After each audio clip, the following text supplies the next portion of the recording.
All right, let's get straight to it. Forget about what you've read in some book. Today, we're going to read a different kind of story, the one written on your own body. We are talking about the raw, undeniable power of intentional friction. Okay, I want you to do something for me right now. Seriously, stop what you're doing and look at your hands. I mean, really look at them. What story are they telling you? Is it a story of comfort? Or is it a story of real, honest effort? You know, in a world that's constantly screaming at us to live the soft life, your hands, well, they might be telling a truth that's a little harder to swallow. Think of your hands like a map. Or maybe a better way to put it is they're a ledger, a direct accounting of your commitment. See, soft hands, that's become the currency of comfort, right? It's a sign that you've built a life around avoiding the hard stuff. But calloused hands? Oh, that's something else entirely. That's the receipt. That's the cold, hard proof that you showed up, you put in the work, and you chose discipline when ease was an option. Let's be brutally honest here. A life that's built only on comfort, it's fragile. It's basically a lie just waiting to be exposed the second a real challenge comes along. Because true strength, the kind of character that actually matters, it's never ever built in a comfort zone. No way. It's forged in the fire. It's made in the very friction that society tells us to run away from. So that brings us right to our first big idea, the massive lie of comfort.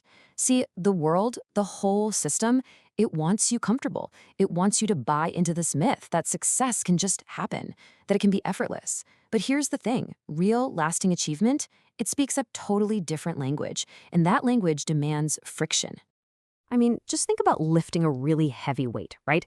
The second you grip that cold steel bar, what happens? Your hands scream at you, the skin protests, maybe it even tears a little.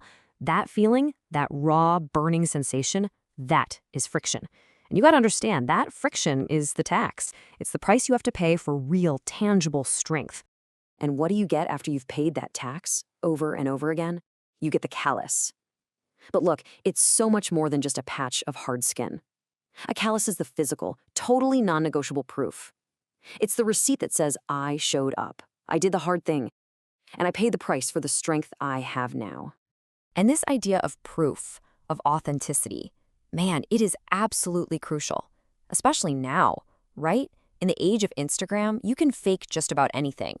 You can fake the hustle, you can fake the success, you can fake the whole lifestyle. You can rent the car, you can filter the photo, but you know what you can't fake? A callus. There's no filter for that. It's an absolute truth.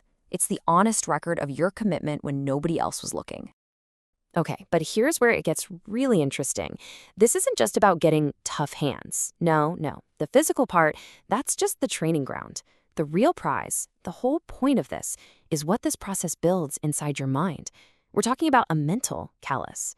The entire reason you endure physical friction is to train your brain's default response for when the stakes are way, way higher. Think about it.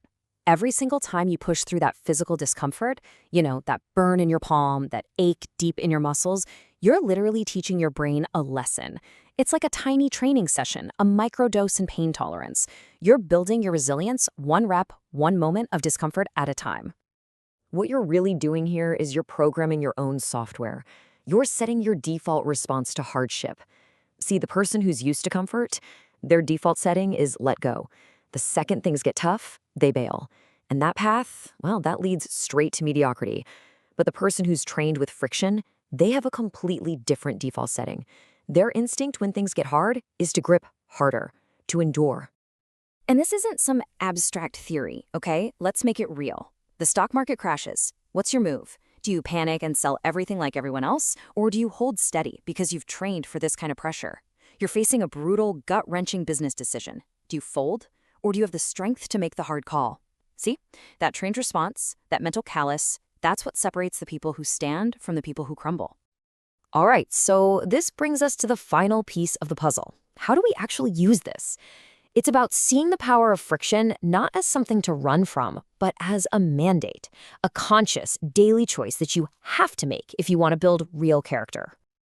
And let's be super clear about something. This is not just for bodybuilders or guys who are at construction. That's not the point. The point is intentional friction. It's about you in your life purposefully choosing the harder path, in small ways, every single day, to forge your spirit for the big battles you know are coming.